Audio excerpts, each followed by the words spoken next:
తిరిగి బీసీఎన్ న్యూస్కి స్వాగతం. పేదల ఆరోగ్య విషయంలో ప్రభుత్వం ఎంత ప్రాధాన్యత ఇస్తుందో సీఎం రిలీఫ్ ఫండ్ చెక్కులు తార్కడమని అసెంబ్లీ డిప్యూటీ స్పీకర్ ఉండి ఎమ్మెల్యే కనుమూరు రఘురామకృష్ణరాజు అన్నారు.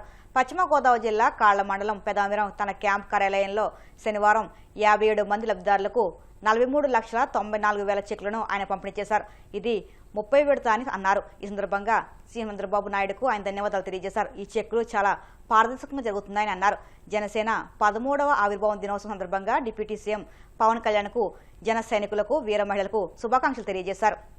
రిలీఫ్ ఫండ్ 30వ విడతలో భాగంగా 57 మంది లబ్ధిదారులకు 43,94,000 రూపాయలు ఇవ్వటం జరిగింది. చాలా వేగవంతంగా క్లెయిమ్ పంపిస్తే అత్యంత వేగవంతంగా అత్యంత పారదర్శకంగా చీఫ్ మినిస్టర్ గారి office CM relief fund NTR వైద్య సేవ ద్వారా అందిస్తున్నారు. మరి గతంలో మనం ఒక 12-14 రోజుల క్రితమే సుమారు ఒక 40 మందికి ఇవ్వటం జరిగింది. ఇప్పుడు మళ్ళీ ఇలా 57 మందికి ఇంత భారీ స్థాయిలో సహాయం అందజేయటం జరిగింది. ఆరోగ్యం విషయంలో ఏ చిన్న ఇబ్బంది వచ్చినా సరే ప్రభుత్వం ఎప్పుడు సహాయం చేయడానికి ముందు ఉంటుంది అనటానికి ఇంతకు మించిన తార్కాణం ఇంకొకటి లేదు. అందరూ కూడా మంచి మనసుతో చాలా ఫాస్ట్గా ఇవన్నీ ప్రాసెస్ చేయిస్తున్న గౌరవ ముఖ్యమంత్రి వర్యులకి రుణపడి ఉండాలి అని చెప్పి తెలియజేస్తూ, అలాగే ఈరోజు జనసేన కూటమిలోని ఒక బలమైన పార్టీ జనసేన 13వ ఆవిర్భావ దినోత్సవ సందర్భంగా పెద్దలు ఉప ముఖ్యమంత్రి పవన్ కళ్యాణ్ గారికి, జనసేన సభ్యులకు, వీర మహిళలకు అందరికీ కూడా ఈ సందర్భంగా నా శుభాకాంక్షలు. విశాఖ జిల్లా పద్మనాభం మండల కేంద్రంలో పీఎం కిసాన్ అన్నదాత సుఖీభావ నిధుల విడుదల కార్యక్రమం జరిగింది. స్థానిక ఎమ్మెల్యే గంటా శ్రీనివాసరావు, జిల్లా కలెక్టర్ ఎంఎన్ హరీంద్ర ప్రసాద్ ముఖ్య అతిథులుగా పాల్గొని రైతులకు నిధులు పంపిణీ చేశారు. కూటమి ప్రభుత్వం రైతు సంక్షేమానికి పెద్దపీట వేస్తుందని, అన్నదాతలకు ఆర్థిక భరోసా కల్పించడమే ధ్యేయంగా ఈ పథకాన్ని అమలు చేస్తున్నట్లు ఎమ్మెల్యే గంటా తెలిపారు. ఎన్ని కార్యక్రమాలు చేసినా కూడా అది ఎక్కువ చేసినట్టుగా ఇంకా వాళ్ళకి చేయాల్సిన అవసరం ఉంది.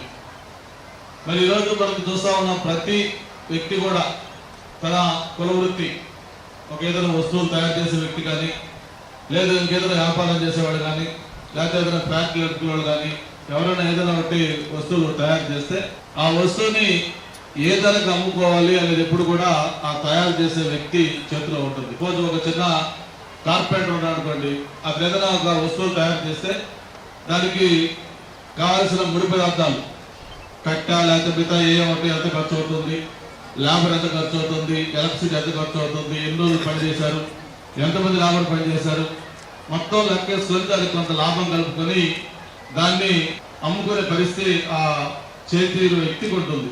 కానీ దురదృష్టవశాత్తు ఇక్కడ మనకి అందరూ కూడా అన్నం పెట్టే రైతులు మాత్రం తను పండించిన పంట మళ్ళీ ఏ ధరకు అమ్మాలనేది మాత్రం అతని చేతిలో ఉంట్లా.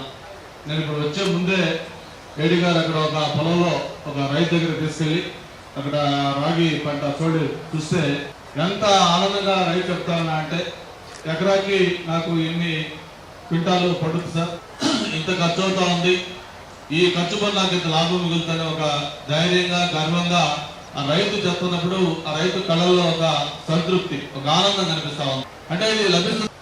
ఒక చక్కటి కార్యక్రమం ఈరోజు మనం నిర్వహించుకుంటున్నాము. గౌరవ ప్రధానమంత్రి వర్యులు మరియు గౌరవ ముఖ్యమంత్రి వర్యులు చేతుల మీదుగా పిఎం కిసాన్ అన్నదాత సుఖీభవ ఈ విడత నిధులు పంపిణీ కార్యక్రమం ఈరోజు జరుగుతుంది. రైతు సోదరులు బాగుంటేనే సమాజం బాగుంటుందనే ఉద్దేశంతో గౌరవ ప్రధానమంత్రి వర్యులు ఈ పిఎం కిసాన్ కార్యక్రమాన్ని తీసుకురావడం జరిగింది. కేంద్ర సహకారమే కాకుండా రాష్ట్ర ప్రభుత్వం గౌరవ ముఖ్యమంత్రి వర్యుల ఆదేశాల మేరకు కేంద్ర ప్రభుత్వం ఇచ్చే డబ్బుతో పాటు రాష్ట్ర ప్రభుత్వం కూడా కలిపి ఈ అన్నదాత సుఖీభవ డబ్బు అనేది మీ ఖాతాకే నేరుగా పంపిణీ చేయడం జరుగుతున్నది. దీని ద్వారా రైతు సోదరులు వాళ్ళు సాగుకు కావాల్సిన పెట్టుబడిని తగ్గించుకోవడానికి ఎంతో ఉపయోగకరంగా ఉంటుంది. ఒక విత్తనాలు కొనాలన్నా, ఎరువులు కొనాలన్నా దాన్ని స్టోర్ చేసుకోవడానికి ఎక్కడైనా అడ్డకు గొడవలు తీసుకోవాలన్నా ఈ డబ్బా అనేది చాలా, దీన్ని చక్కగా మీరందరూ కూడా వాడుతారు. ఇంతే కాకుండా ఎన్నో మంచి కార్యక్రమం, ఉదాహరణకి మన ప్రభుత్వం డ్రిప్ ఇరిగేషన్ ప్రమోట్ చేయడానికి దాదాపు 90% సబ్సిడీ అందజేస్తుంది. దీని ద్వారా ఉద్యాన పంటలు మనము ఎక్కువ ప్రోత్సహిస్తూ ఎక్కువ ఆదాయం వచ్చే విధంగా రైతు సోదరులు ముందుకు వచ్చి ఇది అవకాశాన్ని వాడుకోవాల్సిన ఈ సందర్భంగా అందరినీ కూడా కోరుతున్నాను. రాజీ మార్గం ద్వారా కేసులను త్వరితగతిన పరిష్కరించుకోవడానికి లోక్ అదాలత్ మంచి వేదిక అని భీమడోలు కోర్టు న్యాయమూర్తి ఎస్ ప్రియదర్శిని నూతక్కి అన్నారు.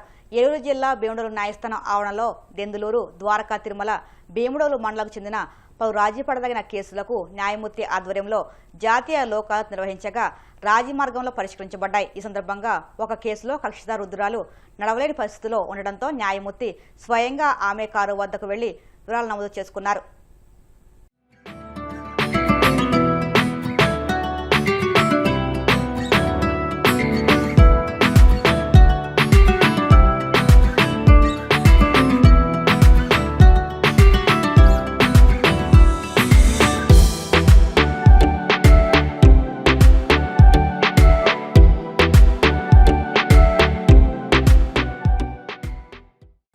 తిరుమల శ్రీవారిని పలువురు సినీ ప్రముఖులు దర్శించుకున్నారు. వీఐపీ విరామ దర్శన సమయంలో సంగీత దర్శకుడు తమన్, దర్శకుడు బాబీ కొల్లి, నిర్మాత లోహిత్ వేరువేరుగా స్వామివారి సేవలో పాల్గొని మొక్కులు చెల్లించుకున్నారు. దర్శనానంతరం వీరికి రంగనాయకుల మండపంలో వేద పండితులు వేషవశం అందించగా ఆలయ అధికారులు స్వామివారి తీర్థప్రసాదాలు అందజేసి పట్టు వస్త్రం సత్కరించారు.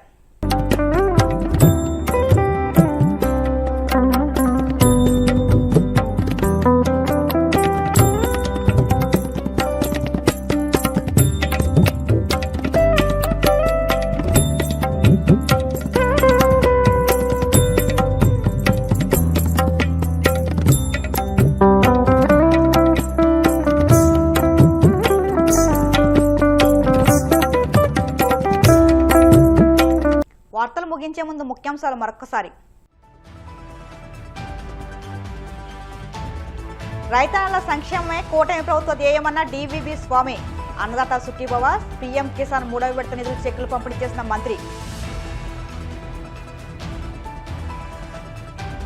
పేద విద్యార్థుల జీవితాలతో కూటమి ప్రభుత్వం చెలగాటం ఆడుతుందన్న YCP MLC Chandrasekhar Reddy. Fee reimbursement బకాయిలు వెంటనే విడుదల చేయాలని డిమాండ్. సీఎం చంద్రబాబు ఇచ్చిన మాటకు కట్టుబడి ప్రతి రైతుకు రాష్ట్రం తరపున 20,000 ఇవ్వాల్సిందే. ఏపీసీసీ అధ్యక్షులు వైఎస్ షర్మిల డిమాండ్. తిరుమల శ్రీవారిని దర్శించుకున్న పలువురు సినీ ప్రముఖులు, ఆలయ మర్యాదలతో స్వాగతం పలికిన అధికారులు. ఈ వార్తలు ఇంతటితో సమాప్తం. మరిన్ని వార్తల కోసం BCN digital YouTube channel, Facebook పేజీని ఫాలో అవ్వండి. అప్డేట్ వార్తల కోసం ప్లీజ్ సబ్స్క్రైబ్.